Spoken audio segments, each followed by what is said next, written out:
Hello viewers, আসসালামু আলাইকুম। Welcome to my another blog. আশা করি সবাই ভালো আছেন। আলহামদুলিল্লাহ, আমিও খুব ভালো আছি। তো আজকে আপনাদের মাঝে চলে এসেছি ছোট্ট একটি ভিডিও নিয়ে। আমি আগের ভিডিওতে বলেছিলাম যে আমরা নানুদের বাসায় আসছি।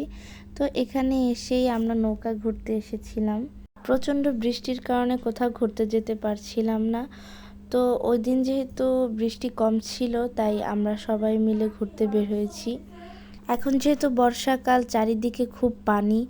আর আমরা যে নদীতে ঘুরতে বের হয়েছি এটা হচ্ছে কুমার নদী। সবাই মিলে একসাথে ঘুরলে, আড্ডা দিলে সত্যিই খুব ভালো লাগে।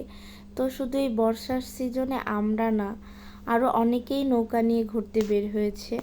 নৌকা দিয়ে ঘুরতে ঘুরতে আমরা প্রায় বাজারে চলে এসেছি। তো আমরা যেহেতু কোনো ধরনের খাবার নিয়ে আসিনি, তাই আপু বলল যে চলো আমরা এখান থেকে কিছু খাবার কিনে নিয়ে আসি।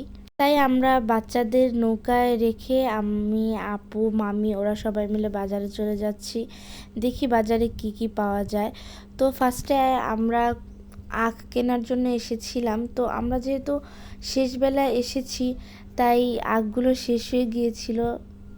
এখানে এসে মাত্র 2টা আখ পেয়েছি। কিছুই করার নেই, আমরা যেহেতু শেষবেলায় এসেছি। তারপর এখান থেকে আখগুলো কিনে নিয়ে আমরা আরও দেখছিলাম কি কি নেওয়া যায়। আমাদের সাথে আমাদের লাড্ডু সিংও এসেছে ঘুরতে। এই তো আমাদের আখ নেওয়া শেষ। তো তারপরে আমরা গরম গরম সিঙ্গারা, চপ আরও অনেক ধরনের খাবার নিয়েছিলাম। এই তো আমাদের সব ধরনের খাবার নেওয়া শেষ। এখন আমরা নৌকায় চলে যাব। বর্ষার সময় নানু বাড়িতে আসলে আরও অনেক মানুষ হলে আমরা সবাই একসাথে নৌকায় ঘুরি। তো আমাদের সত্যিই খুব ভালো লাগে। আমাদের মতো কে কে নৌকায় ঘুরেছেন অবশ্যই কমেন্টস করে জানাবেন।